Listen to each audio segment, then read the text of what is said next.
ফিতরা আদায়ের সঠিক নিয়ম জানতে চাই। প্রবাসীদের ফিতরা আদায়ের বিধান কি? আমরা কি দেশের হিসাব করে ফিতরা আদায় করবো নাকি যেখানে থাকি ওই জায়গার হিসাবে দেওয়া লাগবে? আপনি যে জাকাতের টাকা কাউকে না বলে দেওয়া যায় হবে কিনা এবং ভাই বোনকে জাকাত দেওয়া যাবে কিনা? ফিতরা আদায়ের সঠিক সময় জানতে চাই। জাকাতের টাকা দিয়ে কি এতিমখানা এতিমদের ইফতার করানো যাবে? জাকাতের টাকা দিয়ে কোনো এতিম বিধবার ঘর করে দেওয়া যাবে কিনা? জুমার দিন মহিলারা কয়টা বাজে জোহরের নামাজ পড়তে পারবে? একজন নারী কতটুকু স্বর্ণ ব্যবহার করতে পারবেন আর কতটুকু হলে জাকাত দিতে হবে? ছোট বাচ্চা শুধুই বুকের দুধ খায়, রোজা রাখলে বাবুর আমাশয় হয়, করণীয় কি? রোজা রেখে মুখে গুল দিলে রোজা হবে কিনা? শ্বশুরের হাত পা টিপে দেওয়া পুত্রবধূর জন্য জায়েজ আছে কিনা? তারাবির 4 রাকাত পর প্রচলিত যে দোয়াটি পড়া হয় এ সম্পর্কে আপনি বলেছেন এটি হাদিসে নেই, অথচ একজন আলেম দাবি করেছেন এটি হাদিসে আছে। এ ব্যাপারে আপনি কি বলবেন? রোজা অবস্থায় কি রক্তদান করা যাবে? ছোট বাচ্চা থাকা 20 রাকাত তারাবি নামাজ পড়তে পারে, কষ্ট হয়, সেক্ষেত্রে নামাজ কমিয়ে পড়া যাবে কিনা? চলুন আমরা এবার আপনাদের প্রশ্নোত্তর আলোকিত ভবনে প্রবেশ করি। কাশফিয়া ইসলাম লিখেছেন, আমার মেয়ের বয়স 11 বছর 4 মাস। আমার মেয়ের রোজা কি ফরজ হয়েছে? মেয়ের প্রতি মাসে পিরিয়ড হয়। জি বোন, অবশ্যই আপনার মেয়ের রোজা ফরজ হয়েছে, তাকে রোজা রাখতে হবে। শারমিন আক্তার আপনি লিখেছেন, রোজা রাখা অবস্থায় কি মুখে স্নো পাউডার ব্যবহার করা যাবে? যাবে, কোনো অসুবিধা নেই, কারণ রোজার কোনো ক্ষতি হবে না। তবে আপনার ঠোঁট হয়ে এটার জন্য মুখে না যায় সেটা যেন আপনি চেষ্টা করবেন।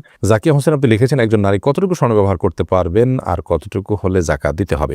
দেখুন, ব্যবহারের স্বর্ণে জাকাত দিতে হবে, এটাই অধিকতর শক্তিশালী মত। যদি অনেক ওলামা ইকরাম বলেছেন ব্যবহারের স্বর্ণে জাকাত দিতে হবে না। অতএব আপনি কতটুকু স্বর্ণ ব্যবহার করছেন এটি ইস্যু নয়, আপনি যতটুকু স্বর্ণ ব্যবহার করছেন এটা নেশাবে পড়ছে কিনা। নেশাবে পড়লে আপনাকে জাকাত দিতে হবে, সেটা কম হোক আর বেশি হোক, যদি নেশাবে হয় আপনাকে জাকাত দিতে হবে। শিমু খান আপনি লিখেছেন, জাকাতের টাকা দিয়ে কি এতিমখানা এতিমদের ইফতার করানো যাবে?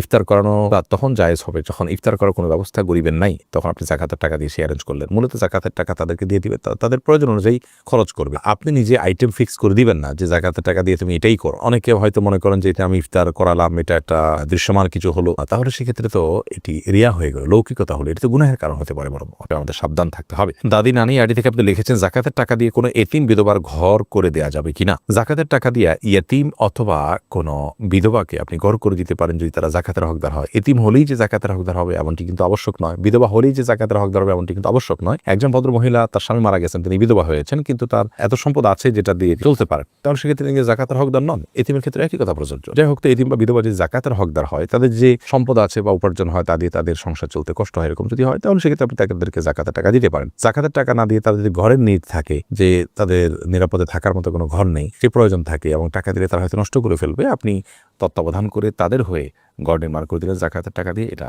জায়েজ হবে। শিবলু আইডি থেকে আপনি লিখেছেন, রোজা রেখে মুখে গুল দিলে রোজা হবে কিনা? ভাই শিবলু, সাধারণত গুল খেয়ে থাকেন বা মুখে নিয়ে থাকেন, আমরা দেখি তারা মুখের এক পাশে দিয়ে দীর্ঘ সময়টাকে ফেলে রাখেন। তো মুখের এক পাশে গুল দিয়ে যদি ফেলে রাখেন, থুতুর সাথে সেই গুল আপনার পেটে যাবে, একটু হলেও যাবে, অল্প হলেও যাবে, সেই সম্ভাবনা খুবই স্বাভাবিক, যার কারণে এটি জায়েজ হবে না। রোজা রেখে এটি করলে রোজা ভঙ্গ হতে পারে, রোজা ভঙ্গ হবে।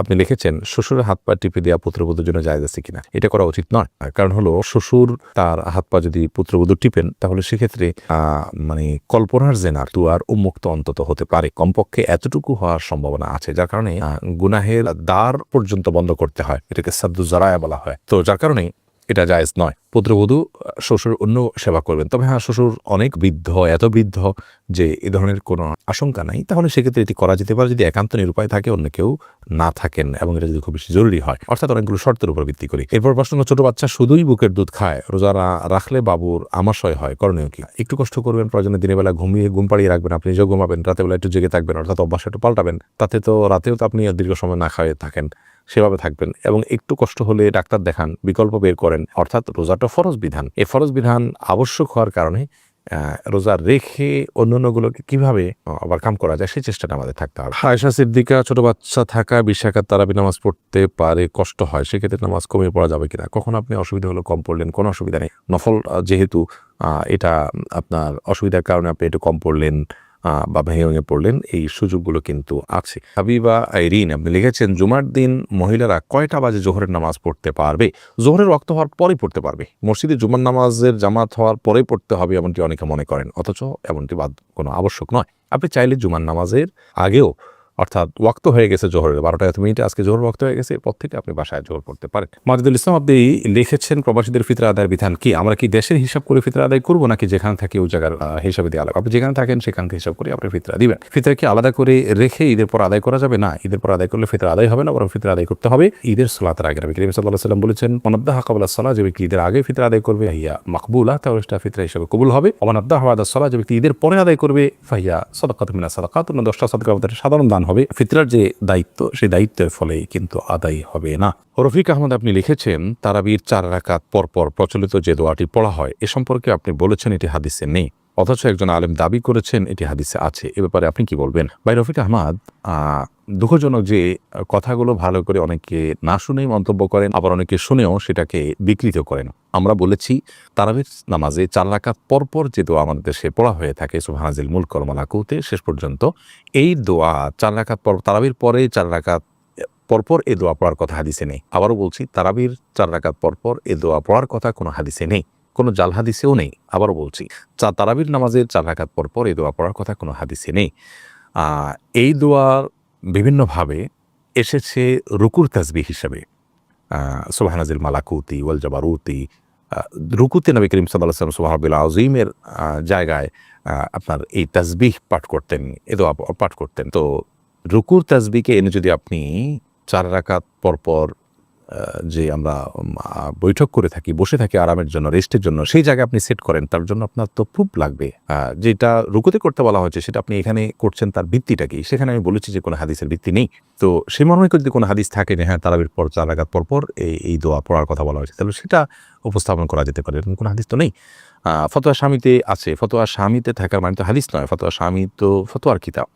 ফতোয়ার কিতাবে যদি কোনো কথা থাকে, কোনো আমলকে সুন্নাহ বলা হয় কথার কথা, কিন্তু হাদিসে তার কোনো প্রুফ না থাকে, তাহলে এটাকে আমরা সুন্নাহ বলতে পারি না।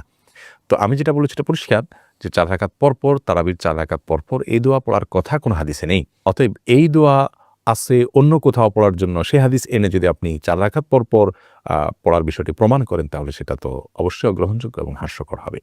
আশা করি বিষয়টি পরিষ্কার হয়েছে। করিম আপনি লিখেছেন, ফিতরা আদায়ের সঠিক নিয়ম জানতে চাই, সঠিক সময় জানতে চাই। ফিতরা আদায়ের সঠিক সময় হলো চাঁদ উঠেছে শাওয়াল মাসের, অর্থাৎ ঈদের চাঁদ উঠেছে তখন থেকে নিয়ে ঈদের নামাজের আগ পর্যন্ত, এই টাইমটার মধ্যে, রাতের মধ্যে, সকালের আগে আগে আপনি গরিবের কাছে পৌঁছাবেন। এটা হলো ফিতরা আদায়ের মূল টাইম। এই সময়ের মধ্যে এত অল্প সময়, শর্ট টাইমে ফিতরা আদায় করা যদি কঠিন হয় মনে হয়, তাহলে 2-1 দিন আগেও ফিতরা আদায় করাকে জায়েজ বলেছেন ফুকাহায়ে কেরাম। তবে কোন অবস্থাতেই ঈদের নামাজের পরে আদায় করলে সেটি জায়েজ হবে না, যেহেতু হাদিসে সুস্পষ্টভাবে ব্যাপারে বক্তব্য রয়েছেন। নবী সাল্লাল্লাহু আলাইহি ওয়াসাল্লাম বলেছেন, ফামান আদ্দাহা ক্বাবলাল সালাহ, যে ব্যক্তি ঈদের নামাজের আগে ফিতরা আদায় করলো, ফাহিয়া মকবুলাহ, তাহলে সেটি ফিতরা হিসেবে আল্লাহর কাছে গ্রহণযোগ্য হবে ইনশাআল্লাহ।